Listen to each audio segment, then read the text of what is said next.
అందరికీ నమస్తే ఫ్రెండ్స్. నా పేరు మాధవి. బ్రహ్మర్షి పితామహ పత్రిజీ గారికి, వంశీ మాస్టర్ గారికి, ప్రవీణ మేడం గారికి నా ఆత్మ ప్రణామాలు.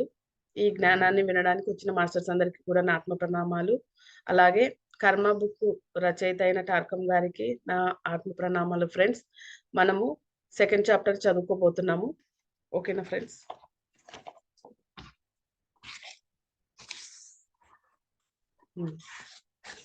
చదువుతున్నాక గత జన్మలలో కర్మభారం వలన తీవ్రమైన ఒత్తిడి, అలసట, నిస్పృహ, విచారం, అవమానం ఎదుర్కోవాల్సిన సమయం కూడా ఉంటుంది. అంటే మనం ఏదైతే ఇస్తామో అది పొందుతా ఉంటాం కదా, దాన్ని మళ్ళీ తిరిగి పొందాల్సిన పని ఉంటుంది. ఇచ్చేసాము, క్షమాపణ అడిగితే అయిపోయింది అనడానికి లేదు. దాన్ని కొంత టైము అనుభవించాల్సింది కూడా ఉంటుంది. అనుభవించే క్రమంలో అవన్నీ మళ్ళీ మనకు ఎదురవుతాయి. ఒక వ్యక్తి తన కర్మను స్పష్టమైన గమనింపు, ఒప్పుకోలు, గాఢ పశ్చాత్తాపంతోనూ ఇంకోసారి ఆ గోతిలోకి పడిపోకుండా నిర్ణయంతోనూ అనుభవిస్తే ఆ కర్మ అనుభవించే కాలంలో ఆ లోతైన జ్ఞానం పొంది స్వచ్ఛంగా మారడం జరుగుతుంది. అంటే ఇవన్నీ చేస్తే ఆ దుష్కర్మని జ్ఞానంగా మార్చి దాని నుంచి పూర్తిగా అంటే శేషం జీరో చేయగలుగుతాం అన్నమాట. కర్మ యొక్క ఫలితాన్ని జీరో చేసి పూర్తిగా బయటికి రాగలుగుతాం. మళ్ళీ ఒక్కరొక్కరో చదువు పూర్తి కాకుండా కొంచెం కొంచెం చదువు. ఒక వ్యక్తి తన కర్మను స్పష్టమైన గమనింపు, ఒప్పుకోలు, గాఢ పశ్చాత్తాపం. ఉండు స్పష్టమైన గమనింపు పూర్తి గమనించాల. నేను నేను ఏ విధమైన పెయిన్ ఇచ్చాను, ఆ పెయిన్ ఇవ్వటం ద్వారా వాళ్ళేనా, వాళ్ళ చుట్టూ ఉన్న ఫ్యామిలీ మెంబర్సు ఇంకా ఎంతమంది ఆ పెయిన్‌ని ఎదుర్కొన్నారు. ఇప్పుడు ఒక ఆవిడ వచ్చి మేడం నేను బాంబ్ బ్లాస్ట్ చేశాను. ట్రైన్‌ని బ్లాస్ట్ చేశాను అనింది. బ్లాస్ట్ చేయగానే మనం ఏమనుకుంటాం, ట్రైన్‌లో ఉన్న వాళ్ళకి క్షమాపణ చెప్పాల. ట్రైను ఆ బాంబు బ్లాస్ట్ అయినప్పుడు ఆ బాంబు బ్లాస్ట్ అయినప్పుడు ఆహ్, ఆ అగ్ని ఎంత దూరం పోయుంటది? ఆ ప్రదేశంలో ఎన్ని జంతువులు చనిపోయుంటాయి? మరి ఎంత ప్రకృతి వినాశనం అయ్యుంటుంది? ఇవన్నీ గమనించాల. ఎప్పుడైతే మనం గమనిస్తామో వాటికి కూడా క్షమాపణ చెప్పగలుగుతాం. నేనిచ్చిన పెయిన్‌కి ఎంతమందికి ఆ పెయిన్ ఇవ్వబడింది? నేనిచ్చిన పెయిన్‌కి ఎంతమంది ఎఫెక్ట్ అయ్యారు? ఎఫెక్ట్. ఆ ఎఫెక్ట్ తోటి ఎంతమంది పొందారు? అదంతా గమనించి దాన్ని బట్టి మనం క్షమాపణ చెప్పాల. నేను ఆవిడకి చెప్పాను. అమ్మా ట్రైన్‌లో ఉన్న వాళ్ళు చనిపోయినందుకు మళ్ళీ వాళ్ళ ఫ్యామిలీ మెంబర్స్ ఎంత బాధపడుంటారు. వాళ్ళకి ఆ బాంబ్ బ్లాస్ట్ అయినప్పుడు చుట్టూ ఎన్ని జంతువులు చనిపోయినియి. ట్రైన్‌లో లేని వాళ్ళు చుట్టూ పరిసరాలలో ఉన్నవాళ్ళు ఎంతమంది చనిపోయుంటారు. ప్రకృతి ఎంత వినాశనం అయ్యి ఉంటది. ఇవన్నీ గమనించాల. గమనింపు 2 ఒప్పుకోవటం. అంటే నేను ఆ తప్పును చేశాను. నేను చేయటం వల్లే ఇటు ఇంత వినాశనం అయ్యింది అని ఒప్పుకోవాల. హృదయపూర్వకంగా పూర్తిగా లోపల నుంచి రావాల. ఆ ఒప్పుకోవటం, పశ్చాత్తాపం. ఏంటి నేను చేశాను. నేను చేయటం వల్లే వీళ్ళందరికి ఇదంత జరిగింది అని క్షమాపణ. ఇవి 3 తప్పకుండా రావాలి. ఒప్పుకోవాల. ఒప్పుకోకపోతే మహాదేవుడు గమనిస్తుంటాడు. ఏమని? ఈమె పైపైన ఒప్పుకుంటుందా? హృదయంలో నుంచి వస్తుందా? తప్పు నేను చేశాను. ఈ బాధ నేనిచ్చానని ఒప్పుకుంటుందా? లేదా? అని గమనిస్తారు. ఎప్పుడైతే ఒప్పుకుంటామో అప్పుడే క్షమాపణ అడగగలం. ఈ 3 ఉండాలి. పాయింట్ అర్థం చేసుకోండి. గమనించండి. నేను ఇచ్చిన పెయిన్‌కి ఎంత మందికి ఎఫెక్ట్ వచ్చింది అనేది గమనించాలి. ఆ గమనింపు ద్వారా మన హృదయంలో నుంచి క్షమాపణ రావాలి. ఆ క్షమాపణ వచ్చినప్పుడు కర్మ యొక్క శేషం జీరో అవుతుంది. కర్మ సిద్ధాంతం ఎంత లోతుల్లో ఉంటుంది అంటే దీన్ని బట్టి గమనించడం ద్వారా అర్థమవుతది. అంత గమనింపు ఉండాలి మనకి. ఓకే. హ్మ్. ఒప్పుకోలు, గాఢ పశ్చాత్తాపంతోనూ ఇంకోసారి ఆ గోతిలో పడిపోకూడదన్న నిర్ణయంతోనూ ఆ! అనుభవిస్తే అంటే అటువంటి పని ఇంకొకసారి చెయ్యకూడదు అని నిర్ణయం చేసుకోవాల. అదే దుష్కర్మని జ్ఞానంగా మార్చటం. నేను ఈ పెయిన్ ఇవ్వకూడదు అని మన ఆత్మలో, మనలో అన్నిట్లోనూ మార్చేసుకోవాల. హ్మ్. ఆ కర్మ అనుభవించే కాలంలో ఆ లోతైన జ్ఞానం పొంది స్వచ్ఛంగా మారటం జరుగుతుంది. హ్మ్. అప్పుడు ఆ లోతైన జ్ఞానం పొంది దాని నుంచి బయటికి రావడం జరుగుద్ది. కర్మ సెషన్ జీరో చేయబడుతది. చూడండి, గమనించండి. దాని యొక్క పెయిన్ ఎంతమందికి ఎఫెక్ట్ అవుతుందో. ఆ గమనింపు ఉన్నప్పుడు, ఆహ్, మన ఆ అబ్జర్వేషన్‌లో ఉన్నప్పుడు అంతమందికి మనం క్షమాపణ చెప్పగలం. మరి వాళ్ళ లైఫు ఆ జన్మలో ఆగిపోయిందా లేదా? వాళ్ళ ప్రణాళిక ఆగిపోయిందా లేదా? మీరే గమనించండి. మనం ఒక ఎఫెక్ట్ ఇచ్చినప్పుడు, ఆ ఎఫెక్టు వల్ల ఎవరైతే బాధించబడ్డారో వాళ్ళందరి జీవితం ఆ జన్మ ఎందుకొచ్చిందో ఏమో! ఏం ప్రణాళికతో వచ్చారో! మరి ఆ ప్రణాళిక ఆగిపోయింది. వాళ్ళు నేర్చుకోవాల్సింది ఆగిపోయింది. మరి అన్నీ కోల్పోయారు కదా! అయన్నీ అంత గమనించి లోతుల్లో గమనించినప్పుడు మన హృదయంలో నుంచి వస్తుంది చూడండి. ఆ రియలైజేషన్ అనేది ఎంత అద్భుతంగా ఉంటుందో. అంటే అంతగా ఆ కర్మ శేషాన్ని జీరో చేయగలుగుద్ది. హ్మ్. కర్మ వివిధ తలాల్లో తారసిల్లుతుంది. భౌతిక, సూక్ష్మ, మానసికం మానసిక అంతేకాదు ఇంకోసారి ఈ 3 తలాల్లోనూ ఒక్కసారే తారసిల్లుతుంది. ఒక్కసారే వెళ్ళొద్దు. అంటే మూడింట్లో ఒకేసారి రావాలా? హ్మ్. దాంతో ఆ వ్యక్తి లోపల అగ్నిగుండం సృష్టించబడుతుంది.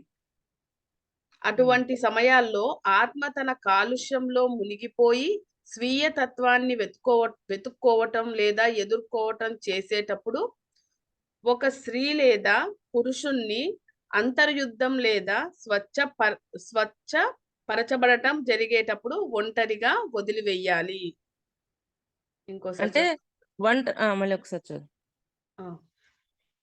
కర్మ వివిధ తలాల్లో తారసిల్లుతుంది. భౌతిక, సూక్ష్మ, మానసిక అంతేకాదు ఒక్కోసారి 3 తలాల్లోనూ ఒక్కసారే తారసిల్లుతుంది. దాంతో ఆ వ్యక్తి లోపల అగ్నిగుండం సృష్టించబడుతుంది. అంటే అటువంటి హ్మ్. అంటే ఒక ఒక మాట యొక్క రియాక్షన్ అంత లోతుల్లోకి తీసుకుంటున్నాం. భౌతిక, మానసిక, సూక్ష్మ తలాల్లోకి తీసుకెళ్ళిపోతున్నాం. ఆ రియాక్షన్ ఎంత ఫాస్ట్‌గా ఎళ్ళిపోతుందో చూడండి. హ్మ్. అటువంటి సమయాల్లో ఆత్మ తన కాలుష్యంలో మునిగిపోయి స్వీయ తత్వాన్ని వెతుక్కోవటం లేదా ఎదుర్కోవటం చేసేటప్పుడు ఒక స్త్రీ లేదా పురుషుణ్ణి అంతర్యుద్ధం లేదా స్వచ్ఛపరచబడటం జరిగేటప్పుడు ఒంటరిగా వదిలేయాలి. అంటే అక్కడ ఉన్నదాన్ని కూడా క్లీన్ చెయ్యాలి అన్నప్పుడు, ఆ ఆత్మ పంపించిన స్త్రీ లేదా పురుషుడు వీళ్ళని ఒంటరిగా వదిలేయాల. ఎందుకంటే ఒక సంఘర్షణ అనేది జరుగుద్ది. ఆ సంఘర్షణ నుంచి ఫైనల్ ఔట్‌పుట్ అనేదొస్తుంది. అందుకని ఒంటరిగా ఉన్నప్పుడు వాళ్ళ లోపల వాళ్ళకి ఆ మదనం, ఆ సంఘర్షణ జరిగి ఫైనల్ ఆన్సర్ తీసుకోగలుగుతారు. కృత్రిమమైన ఓదార్పు ఏ సహాయము చెయ్యదు. కృత్రిమమైన ఓదార్పు ఏ సహాయము చెయ్యదు. అంటే కృత్రిమంగా బాధపడొద్దు. అయ్యో! నీకే వచ్చింది. ఇట్లా ఓదారుస్తూ ఉంటారు. ఆ ఓదార్పు ఏ సహాయం చెయ్యదు. ఆ క్షణము ఇస్తే ఒక రిలాక్సేషన్ ఇవ్వచ్చు. ఆ క్షణం వరకే. అది గూడా ఇవ్వకపోవచ్చు. ఉదాహరణకు ఒక వ్యక్తి తన కర్మ కుదుపును ఎదుర్కొంటున్నప్పుడు అతనికి ఈ విధంగా చెప్పకూడదు. అది అతని తప్పు కాదు. అటువంటి దురదృష్టకర సమయం కల లాంటిది. అదే వెళ్ళిపోతుంది అని చెప్పాలి. హ్మ్. అంటే ప్ర ఇది ఆమెతోనే నిలబడదు అని. పూర్తి చదువు. హ్మ్. ప్రతి ఒక్కళ్ళకి తప్పులుంటాయి. ప్రజల అభిప్రాయాన్ని లెక్క చేయవలసిన అవసరమే లేదు. అతను ఆ పనులు చేసేటప్పుడు ఆనందించాడు కనుక దాంట్లో తప్పేముంది? హ్మ్. చదువు తర్వాత. దానికి బదులు ఆ ఇబ్బంది పడే వ్యక్తిని ఒంటరిగా వదిలితే తన ఉ ఊర్ధాత్మతో లేదా గురువుతో సంప్రదింపుల్లోకి వచ్చి లోతైన జ్ఞానాన్ని, స్వచ్ఛతను పొందగలరు. హ్మ్. మొత్తం చదువు. హ్మ్. అతను కారణాలను వెతికే ప్రయత్నం చేసే తాను ఎక్కడ, ఎప్పుడు, ఎందుకు తప్పు చేశాడో కనుక్కోవాలి. ఈ విధానం ద్వారా అతను విషం లాంటి కర్మను తేనె ఊటలా మార్చుకోగలడు. కర్మ ప్రవాహం తనంతట అదే విడుదలైనప్పుడు ఆ వ్యక్తి విశ్వ ప్రకంపనలకు మరింత సున్నితంగాను గొప్ప స్వేచ్ఛతోను స్వీకరించగలడు. ఇక్కడ 3 ముఖ్య విషయాలున్నాయి. అవి పైనది చదువుతాను. ఒక్కొక్క లైన్ అది మళ్ళీ చదువుతా. పైది ఒక్కొక్క లైన్ చదువు. ఉదాహరణకు ఒక వ్యక్తి తన కర్మ కుదుపును ఎదుర్కొంటున్నప్పుడు అతనికి ఈ విధంగా చెప్పకూడదు అంటున్నారు. ఉమ్. అ- అంటే అది అతని కృత్రిమమైన ఓదార్పు ఇవ్వకూడదు అంటున్నారు ఆయన. ఉమ్. ఉమ్, అంటే ఒక కర్మ యొక్క ఫలితాన్ని ఎదుర్కొనేటప్పుడు ఈ కృత్రిమమైన ఓదార్పు వాళ్ళకి ఏ విధంగా సహాయపడదు అంటున్నాడు. ఉమ్. ఉమ్, అది అతని తప్పు కాదు అంటున్నారు. అటువంటి దురదృష్టకర సమయం కల లాంటిది, అదే వెళ్ళిపోతుంది. అంటే ప్రతి ఉమ్, అలాంటి అదే అదే వెళ్ళిపోతది అన్న కోణంలో మనం చెప్పగలగాలి. అంటే దీన్ని ఎలాగైనా దాటతావు అని ఒక విషయాన్ని వాళ్ళకి క్లారిటీ ఇవ్వాల. ఉమ్. ప్రతి ఒక్కళ్ళకి తప్పులుంటాయి. ప్రజల అభిప్రాయాన్ని లెక్క చేయాల్సిన అవసరమే లేదు. అంటే తప్పులుంటాయి. వీడు తప్పు చేశాడు, నువ్వు అలాగా అని వాళ్ళ అభిప్రాయాన్ని పట్టుకొని బాధపడాల్సిన అవసరం లేదు. ఎందుకంటే మొదటి మెట్లెక్కేటప్పుడు ఎవరైనా ఆ తప్పులు చేస్తారు. అదే తప్పు ఎదుటివాడిని బాధిస్తుంది అన్న అవగాహన వచ్చాక తిరిగి అటువంటి పెయిన్ ఇవ్వరు కదా! అది తెలుసుకునేంత వరకు తప్పదు. హ్మ్. అతను ఆ పనులు చేసేటప్పుడు ఆనందించాడు కనుక దాంట్లో తప్పే ఉంది. హ్మ్. దానికి బదులు ఆ ఇబ్బంది పడే వ్యక్తిని ఒంటరిగా వదిలితే తన ఊర్ధా ఊర్ధ్వాత్మ ఊర్ధాత్మతో లేదా గురువుతో సంప్రదింపుల్లోకి వచ్చి లోతైన జ్ఞానాన్ని, స్వచ్ఛతను పొందగలరు. ఇప్పుడు దొంగతనం చేస్తున్నాడు. దొంగతనం చేసేటప్పుడు ఆ చేసే టైంలో వాడు ఆనందంగానే చేస్తాడు గదా! ఉమ్. ఎందుకని? అది కొట్టేయడం వాడికి ఆనందం. కానీ దాన్ని ఎదుర్కొన్న వాడిని ఒంటరిగా వదిలేస్తే అప్పుడు వాళ్ళు ఆత్మతో కనెక్ట్ అయ్యి, గురువులతో కనెక్ట్ అయ్యి వాళ్ళు జ్ఞానాన్ని పొందుతారు. పాయింట్ అర్థమవుతుందండి? ఇప్పుడు దొంగతనం చేసేవాడు, దొంగతనం చేసేటప్పుడు అయ్యో! బాధపడతా చేస్తాడా? అబ్బా! నాకు కావాల్సినయన్ని వచ్చి నేను ఆనందిస్తాడా? ఆనందించడా? ఆనందిస్తారు. ఆ! వాడికి ఆనందమే ఉంటది. కానీ దాన్ని ఎదుర్కొనేవాడు ఎవరు? ఆహ్, ఎవరింట్లో అయితే దొంగతనం చేశారో వాళ్ళని ఒంటరిగా వదిలేసినప్పుడు, వాళ్ళు గురువుతోనో, వాళ్ళ వృద్ధాత్మతోనో కనెక్ట్ అయినప్పుడు వాళ్ళకి ఆ జ్ఞానం అందించబడతది. ఏమని? గతంలో నువ్వు గూడా ఇలాగే చేశావు. మరి ఈరోజు పెయిన్ ఫీల్ అవుతున్నావు. ఇలాంటి పెయిన్ ఇవ్వకూడదని నేర్చుకో అని వాళ్ళ ఆత్మ, వాళ్ళ గురువు చెప్తారు. చెప్పాక వాళ్ళు గూడా బయటకొస్తారు. పాయింట్ అర్థమైందండి? చేసేవాడు ఆనందంగానే చేస్తాడు. దాన్ని ఎదుర్కొనేవాడి గురించి చెప్తున్నారాయన. హ్మ్. అతను కారణాలను వెతికే ప్రయత్నం చేసి తాను ఎక్కడ, ఎప్పుడు, ఎందుకు తప్పు చేశాడో కనుక్కోవాలి. ఈ విధానం ద్వారా అతను విషం లాంటి కర్మను తేనె ఊటగా మార్చుకోగలుగుతాడు. ఆ లైన్ మళ్ళీ చదువు. అతను కారణాలను వెతికే ప్రయత్నం చేసి తాను ఎక్కడ, ఎప్పుడు, ఎందుకు తప్పు చేశాడో కనుక్కోవాలి. ఈ విధానం ద్వారా అతను విషం లాంటి కర్మను తేనె ఊటలాగా మార్చుకోగలడు. ఇప్పుడు మనమందరం జేస్తుంది అదే గదా! మనమందరం కలల ద్వారా కారణాన్ని చూస్తున్నాం. కారణాన్ని చూసి మనం దాన్ని మార్చుకుంటున్నాం. మార్చుకోవడం ద్వారా ఏమవుతుంది? తేనె మూటలాగా మారిపోతుందా లేదా? మనకు ఆ కర్మ నుంచి మోక్షం వస్తుందా? రావట్లేదా? మనం లోపల ఎంత ప్రశాంతతో ఉంటున్నాం. అంతకుముందు ఉన్న అలజడి ఎంతుండేది? కారణాన్ని తెలుసుకొని మనం క్షమాపణ చెప్పుకొని ఇవన్నీ చేస్తే ఎలా ఉంటున్నాం? మనం చేసే కర్మ విపాకము, పశ్చాత్తాపం, పరివర్తన, ప్రాయశ్చిత్తం గురించి ఈ లెసన్‌లో మొత్తం అదే చెప్పారు టార్కం గారు. కర్మ ప్రవాహం తానంతట అదే విడుదలైనప్పుడు ఆ వ్యక్తి విశ్వ ప్రకంపనలకు మరింత సున్నితంగాను గొప్ప స్వేచ్ఛతోనూ స్వీకరించగలడు. మళ్ళీ చదవనా? కర్మ ప్రవాహం తానంతట అదే విడుదలైనప్పుడు హ్మ్. ఆ వ్యక్తి విశ్వ ప్రకంపనలకు మరింత సున్నితంగాను గొప్ప స్వేచ్ఛతోనూ స్వీకరించగలడు. హ్మ్. దానికే అదే సహజంగా రిలీజ్ అయినప్పుడు వాటి యొక్క ఫలితాలని తప్పకుండా అందుకోగలుగుతాడు. హ్మ్. ఇప్పుడు 3 ముఖ్య విషయాలున్నాయి. ఒకటి సహన నియమం లేదా శుద్ధ ఆత్మ లేదా దైవం కర్మ నియమాల కంటే ఉన్నతమైనది. సహన నియమం లేదా శుద్ధ ఆత్మ లేదా దైవం కర్మ నియమాల కంటే ఉన్నతమైనది. హ్మ్. సహన నియమం అంటే ఏందక్క? సహన నియమం లేదా సహనం. శుద్ధ హ్మ్. ఆత్మ. హ్మ్. ఇవి 2. సహన నియమం లేదా శుద్ధ ఆత్మ లేదా దైవం కర్మ నియమాల కంటే ఉన్నతమైన వీటి 2 కంటే దైవం కర్మ నియమాలు ఉన్నతమైనవి అంటున్నారక్క. దాని వివరణ ఇవ్వలేదా? పాయింట్లక్క ఇవంతే. రెండో పాయింట్. హుహు. హ్మ్. కారణ పరిణామ నియమం నుంచి ఎవరు తప్పించుకోలేరు. హ్మ్. కారణ మూడో పరిణామ నియమం నుంచి ఎవరు తప్పించుకోలేరు. చర్య తప్పించుకోలేరు. ప్రతిచర్య నుంచి ఎవరు ఎవ్వరు తప్పించుకోలేరు. తప్పించుకోలేరు. హ్మ్. మూడవది తీవ్రంగా కష్టపడుతూ శుద్ధాత్మగా మారటం ద్వారా ఎవరైనా తమ కర్మను మార్చుకోవచ్చు. హ్మ్. తీవ్రంగా కష్టపడుతూ అంటే ఎలా కష్టపడుతూ అక్క? అంటే అంత తీవ్రంగా కష్టపడుతూ అంటే, ఇప్పుడు ఆధ్యాత్మికంగా ఎదగాలి. ఆ! ఆ! సత్కర్మలే చెయ్యాలి. చెయ్యాలి. ఇవన్నీ చేస్తూ, చేస్తూ ఎదగడం కోసమే గదా చేస్తున్నాం. అవునండి. దివ్యత్వాన్ని పొందాలి.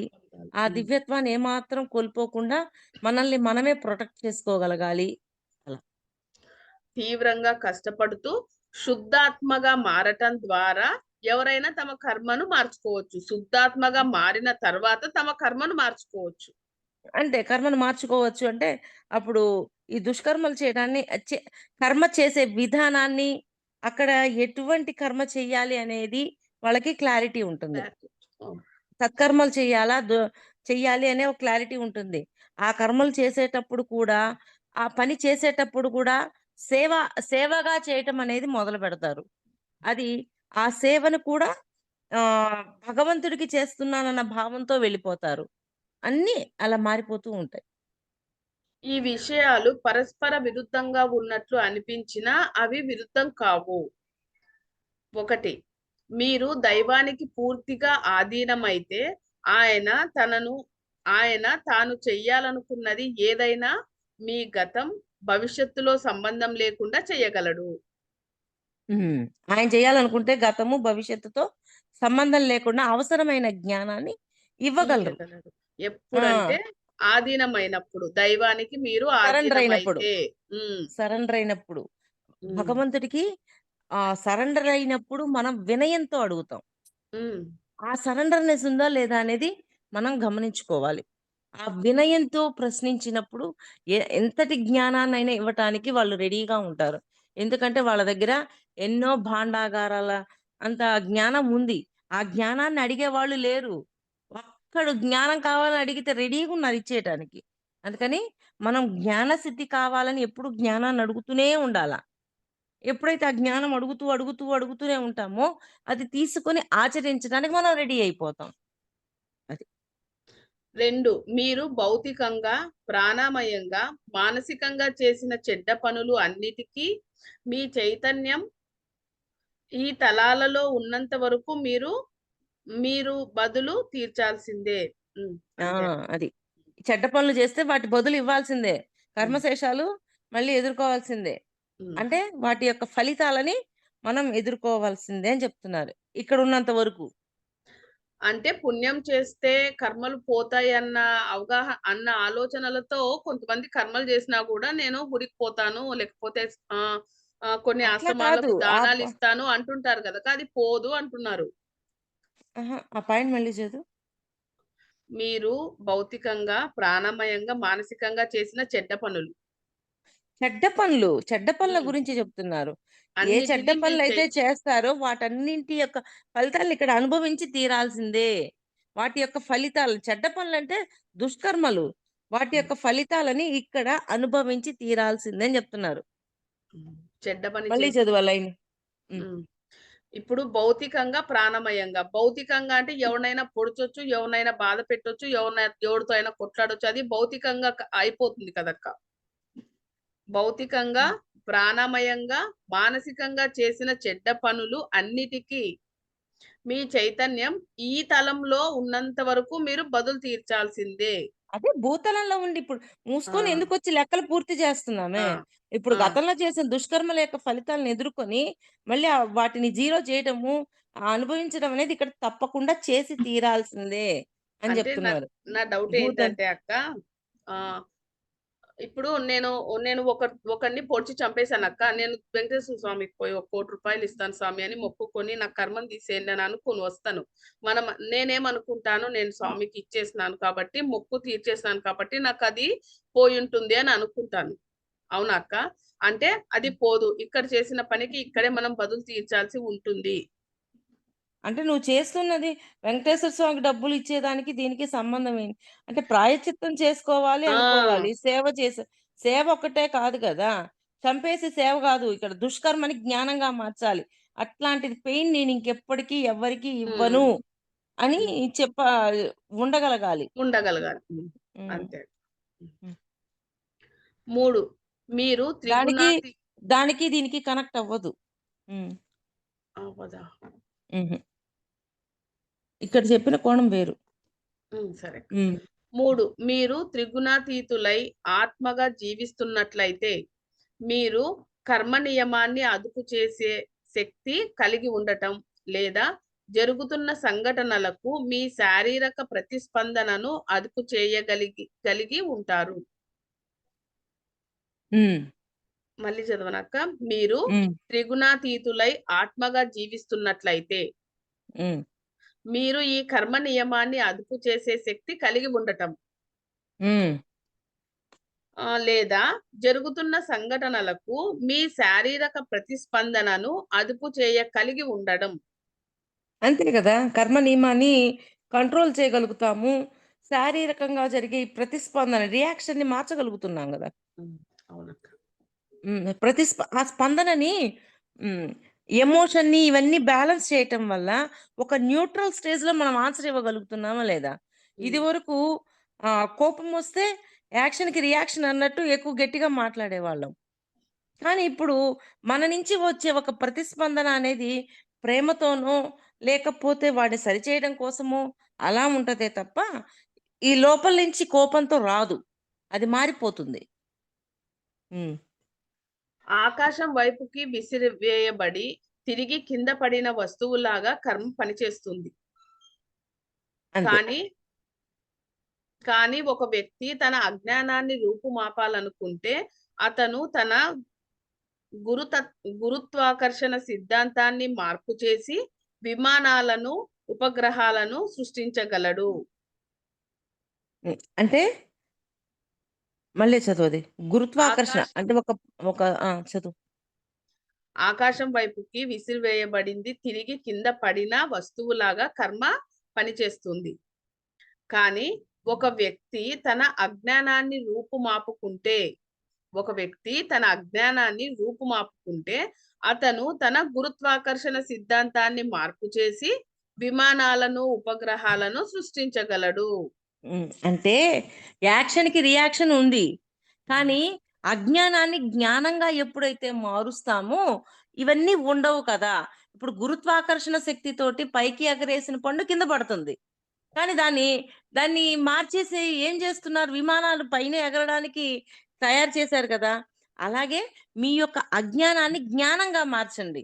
ఎప్పుడైతే మారుస్తారో అప్పుడు మొత్తం మారిపోతుంది అని జెప్తున్నారు. మానవ అభివృద్ధిలోని ప్రతి స్థాయిని కర్మ సిద్ధాంతం అదుపు చేస్తుందని మనుష్యులు అనుకుంటారు.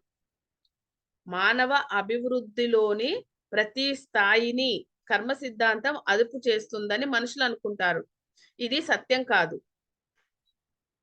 పరిణామంలోని ప్రతి స్థాయిలోనూ ఒక ప్రత్యేక నియమం కానీ, కొన్ని నియమాల సమూహం కానీ మీపై పనిచేస్తూ ఉంటుంది. చదువు మొత్తం. మళ్ళీ చదవమంటారా? దాని తర్వాత గూడా కొంచెం చదువు. అదే నియమం పరిణామపు ఇంకో స్థాయిలో శక్తిహీనం నియమాలు కొన్ని ప్రదేశాలకు, తలాలకు మాత్రమే పరిమితమవుతుంది. మొత్తం చదువు. మ ఇంకొక పేర అయిపోతుందక్క. మనం కర్మ సిద్ధాంతం గురించి మాట్లాడుకునేటప్పుడు ఆ సిద్ధాంతం ఒక ప్రత్యేక పరిధిలో ఆ సమయంలో మాత్రమే వర్తిస్తుందనే ఎరుక కలిగి ఉండాలి. ఉమ్, కోట్లాది జన్మలలో నిరంతరం జనన మరణ చక్రంలో తిరగటమే ఆ పరిధి. దానిని అధిగమించి పనిచేసే అవకాశం ఉండడం దానిలోని అద్భుతం. అంతే అక్క, చాప్టర్ ఆ, అయిపోయింది. ఉహు. ఆ లాస్ట్ ఒకసారి చదువు. ఆ, మనం కర్మ సిద్ధాంతం గురించి మాట్లాడుకునేటప్పుడు ఆ సిద్ధాంతము ఒక ప్రత్యేక పరిధిలో ఆ సమయంలో మాత్రమే పనిచేస్తుందనే ఎరుక కలిగి ఉండాలి. అంటే ప్రత్యేక సమయంలో పరిధిలో మాత్రమే పనిచేస్తుంది. పనిచేస్తుంది. అంటే మన లోపల నుంచి వచ్చే ఉద్దేశము ఎదుటి వాడిని బాధ పెట్టాలి, ఇబ్బంది పెట్టాలి అన్నంత వరకే పనిచేస్తుంది. కానీ ఇంక అది కూడా దాటేసినప్పుడు ఇంకేముంది అసలు? అంతా స్నేహం, అంతా సహాయం అయినప్పుడు ఇంకేంటి ఇక్కడ? ఇంకేమీ లేదు గదా! అది కూడా దాటేసినప్పుడు ఇవన్నీ కూడా ఏమి ఉండవు అని కర్మ సిద్ధాంతమే ఉండదంటున్నారు. హ్మ్. కోట్లాది జన్మలలో నిరంతరం జనన మరణ చక్రంలో తిరగటమే ఆ పరిధి అంటే. దానిని హ్మ్. అధిగమించి పనిచేసే అవకాశం ఉండటం దానిలోని అద్భుతం. అంటే ఈ ఇన్ని జన్మలు తీసుకుంటున్నాం. ఈ అన్ని జన్మలు ఎందుకు తీసుకుంటున్నాము? ఈ కర్మ సిద్ధాంతము దాంట్లో ఇరుక్కొని ఉండటం వల్లే తీసుకుంటున్నాం. కానీ దాన్ని దాటడము అంటే దివ్యత్వంలోకి వెళ్ళటం. ఎప్పుడైతే దివ్యత్వంలోకి వెళ్ళాము అనుకోండి, ఇక్కడ అసలు మనకి ఎక్కడ ఎవరిని చూసినా సరే ఆ దైవాన్నే చూసినట్టు కనిపిస్తది. అంతా దైవమే కదా! అనే ఒక భావన మన లోపల పూర్తిగా వచ్చినప్పుడు మారిపోతుంది జీవితం. తర్వాత చాప్టర్ చదువుకుందాం అక్క. కట్ చేసి నువ్వు మళ్ళీ పెట్టు.